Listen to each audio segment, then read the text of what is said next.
office of the Vice President attended. Yes, Madam Chair, that's true. Okay. So, Point of inquiry, Madam Chair. yes, please proceed. Kong Yes. Arlene. Madam Chair, so ibig sabihin, wala po ni isa na dumating from the Office of the Vice President para sumagot ng mga tanong ng ating mga colleagues, Madam Chair. That is correct. Madam Chair, kahapon kasi hindi na kami pinagtanong sa Office of the President. Tapos ngayon naman, wala naman yung Office of the Vice President para tanungin namin, Madam Chair. So Madam Chair, hindi ko maintindihan kung bakit yung two highest position in the land natin ganito sa ating budget hearing sa Kongreso, no? Madam Chair, isang insulto sa mamamayang Pilipino at sa mga kinatawan dito sa loob ng Kongreso na hinalal ng mamamayan. Ano? Ang hiling natin makapagpaliwanag ng accountability at ang hiling natin ay maglinaw, no, ng mga, kasi marami pa po tayong tanong kaugnay dito. She may not like our questions last hearing, Madam Chair. She may not like being questioned about the OVP expenses.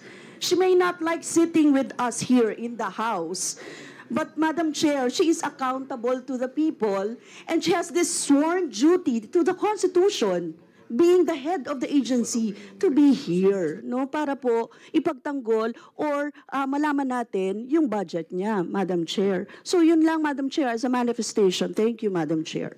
Madam Chair, may I manifest also?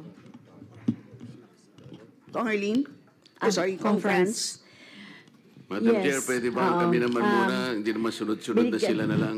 Madam Chair, please. So, Madam I'd Chair, I'd so like wala to, pa naman po before tayo you proceed, sa... Before May you I proceed, raise a before you proceed, parliamentary Conference, inquiry, Madam Chair? Before you proceed, I'd like to remind our members for orderly proceedings, please wait to be acknowledged Yes, before ma'am, you pero- speak. So sa ngayon po, dahil nauna po si Kong France, paunahin na muna natin siya. So Kong France, please proceed. puro sila And na then po I will yung- recognize you after. Kong Dante. Pagkakasunod, Madam eh. Medyo nauna lang po siya ng 1 second po. Di ba Kong ang Dante. ating tradition, unang minority, pagkatas majority? Wala pa po sunod-sunod tayo sa naman interpellation, sila. Kong Oo nga Dante. po, pero maski na sa manifestation, dapat ganun din. Nauna lang po siya, so yes po. Kong France, please proceed. Thank you, Madam Chair. So, ang ibig sabihin nito ay kahit na binigyan natin ang Office of the Vice President na second round, no, second time around na magpaliwanag do sa budget at magkaroon tayo ng pagkakataon na siya ay matanong dahil ito naman po talaga yung mandato natin dito sa Kongreso, no, mabusisi yung budget. So ang ibig sabihin po nito ay binoboykot niya tayo. Pagboboykot ito, Madam Chair, dahil wala pang akong natatandaan na ahensya ng gobyerno o executive branch na binoykot ang Kongreso dito sa budget hearing and deliberation. So ang ibig sabihin, Madam Chair, betrayal of her oath of office. Kahapon nakita ko yung kanyang video na ginagalang niya yung power of the purse ng Kongreso. Alam niya na tayo po yung nag-allocate or nagbabudget or nag-approve ng budget ng lahat ng ahensya. So dahil pinapaubaya niya na sa atin ito, na hindi niya man lang i-defend, kasi ang laki-laki nung, Madam Chair, yung budget for socio-economic program delivery, socio-economic projects and stakeholder, ang ibig sabihin ba niyan, inaabandona niya na yung pinaplano niya siguro na mga constituents niya, na bibigyan niya nitong mga programs na ito. So, Madam Chair, so, ang problema dito, no, talagang bratinela to the max, no, na ayaw na ngang matanong, no, umiiwas sa mga tanong, at eto pa, no, kapag gusto nating tanungin, hindi uma-attend doon sa no. Kaya talagang Madam Chair, siguro later on, kung ano yung later on na lang po, Madam Chair, yung aking magiging pasya, no, dito sa magiging budget at recommendation sa budget ng OBP. So, pasensya na po ang taong bayan, binoykot tayo ng Vice President. Salamat, Kong France. Kong Marcoleta, You're now recognized. Salamat po, Madam Chair. Yung hindi po pagdating ng ating pangalawang Pangulo ngayon, ang suspecha ko po ay dahil sa nangyari na mga pagtatanong nung nakaraang pagdinig. I have heard the volume and the barrage of questions asked by members of this committee to the Vice President. Despite the fact, Madam Chair, I heard her several times saying, I forgo the opportunity of defending the OBP budget for 2025 by question and answer, and I leave it to the House of Representatives to decide on such proposal as presented. That was the template of an answer given by the Office of the Vice President. Madam Chair, napilitan po akong mag-raise ng parliamentary inquiry. I think I have earned this. If I survive my term up to next year, I would have survived also, or I would have completed 18 years in this institution. And in this length of time, I have observed a tradition. The tradition is the two highest positions of government, namely the Office of the Vice President and the Office of the President, are not traditionally subjected to questions. I have observed this for so long a time.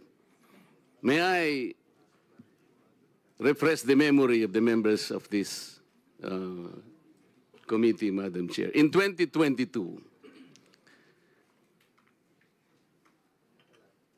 the Minority Leader, Honorable Libanan, citing courtesy to the Office of the Vice President, took only about 13 minutes to move for determination of the budget of the Vice President. And after that, the Majority Leader seconded the motion.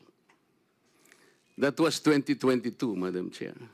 Then 2023, no less than the presidential son, our own senior Deputy Majority Leader, the Honorable Sandro Marcos, stood up and invoked the long-honored tradition of according courtesy to the OBP, the Office of the Vice President.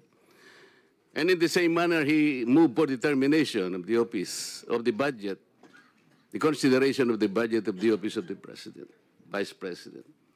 I also recall, Madam Chair, that it was terminated. And with the full consternation of Honorable Franz Castro, who then objected, but her objections were never heard until she moved to make up record by way of manifestation her objection. But the committee collectively said, you can no longer do that because there was already a termination of the hearing. This is the time-honored tradition, Madam Chair. For so long a time, we have kept and observed this. We have upheld this tradition. My question is this committee authorized to set aside or discard the tradition? That is the question. Your Honor, such motion was not introduced in the last hearing. I'm now introducing the motion, Madam Chair. I second, Madam Chair. To terminate the consideration of the budget of the Vice President, Madam Chair, on the basis of the long and time-honored tradition, Madam Chair. In order for us to respect a tradition in the same manner that we have respected the tradition here that the first to interpolate every time is the member of the minority. That is the tradition. We have not yet discarded that. We're observing that because we are honorable members of this Congress. So the question is, why have we discarded that tradition? Is this committee authorized to set aside the tradition? If we are not able to do that, Madam Chair, then I honorably, respectfully now move to terminate consideration of the budget of the Office of the Vice President, and I so move. Second, Madam Chair. Thank you. Madam Chairman, Madam Chair, Madam Chair, Move and seconded. Session suspended.